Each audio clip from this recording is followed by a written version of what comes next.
नमस्कार दोस्तों। जैसा कि आपने पिछली कहानी में देखा कि हमारा नज़रिया हमें कामयाबी दिलाता है, उसी को देखते हुए अब हम अपनी नेक्स्ट स्टोरी पेश कर रहे हैं, जिसका नाम है हीरो से भरा खेत। हफीज़ अफ्रीका का एक किसान था। वह अपनी ज़िंदगी से खुश और संतुष्ट था। हफीज़ खुश इसलिए था कि वह संतुष्ट था। वह संतुष्ट इसलिए था क्योंकि वह खुश था। एक दिन एक अक्लमंद आदमी उसके पास आया। उसने हफीज़ को हीरो के महत्व और उनसे जुड़ी ताकत के बारे में बताया। उसने हफीज़ से कहा, अगर तुम्हारे पास अंगूठे जितना भी बड़ा हीरा हो तो तुम पूरा शहर खरीद सकते हो, और अगर तुम्हारे पास मुट्ठी जितना बड़ा हीरा हो तो तुम अपने लिए शायद पूरा देश ही खरीद लो। वह अक्लमंद आदमी इतना कहकर चला गया। उस रात हफीज़ सो नहीं सका। वह असंतुष्ट हो चुका था, इसलिए उसकी खुशी भी ख़त्म हो चुकी थी। दूसरे दिन सुबह होते ही हफीज़ ने अपने खेतों को बेचने और अपने परिवार की देखभाल का इंतज़ाम किया और हीरे खोजने के लिए रवाना हो गया। वह हीरो की खोज में पूरे अफ्रीका में भटकता रहा, पर उन्हें पा नहीं सका। उसने उन्हें यूरोप में भी ढूंढा, पर वे उसे वहाँ भी नहीं मिले। स्पेन पहुँचते पहुँचते वह मानसिक, शारीरिक और आर्थिक स्तर पर पूरी तरह टूट चुका था। वह इतना मायूस हो चुका था कि उसने बार्सिलोना नदी में कूदकर खुदकुशी कर ली। इधर जिस आदमी ने हफीज़ के खेत खरीदे थे, वह एक दिन उन खेतों से होकर बहने वाले नाले में अपने ऊँटों को पानी पिला रहा था। तभी सुबह के वक्त उग रहे सूरज की किरणें नाले के दूसरी ओर पड़े एक पत्थर पर पड़ी और वह इंद्रधनुष की तरह जगमगा उठा।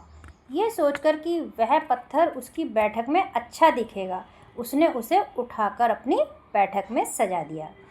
उसी दिन दोपहर में हफीज़ को हीरो के बारे में बताने वाला आदमी खेतों के इस नए मालिक के पास आया।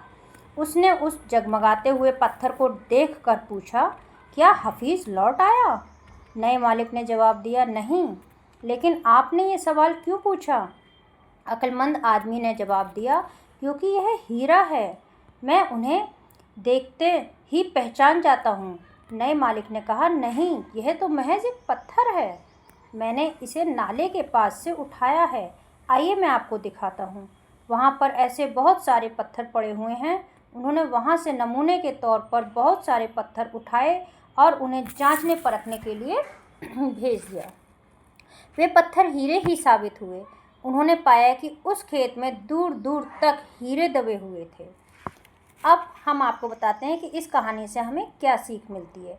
इससे हमें 6 सीखें मिलती हैं।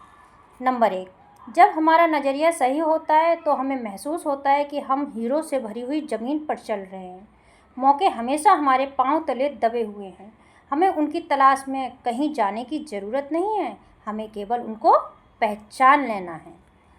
नंबर 2, दूसरे के खेत की घास हमेशा हरी लगती है। नंबर 3, हम दूसरों के पास मौजूद चीज़ों को देखकर ललचाते रहते हैं, इसी तरह दूसरे हमारे पास मौजूद चीज़ों को देखकर ललचाते हैं। हमसे अपनी जगह की अदला बदली करने का मौका हासिल करके उन्हें खुशी होगी। नंबर 4, जिन्हें मौके की पहचान नहीं होती, उन्हें मौके को खटखटाना शोर लगता है।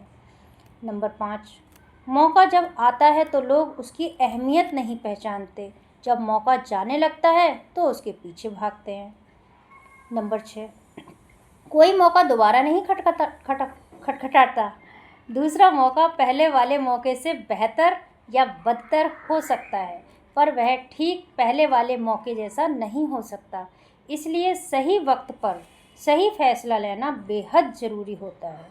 गलत वक्त पर लिया गया सही फैसला भी गलत फैसला बन जाता है। नमस्कार दोस्तों।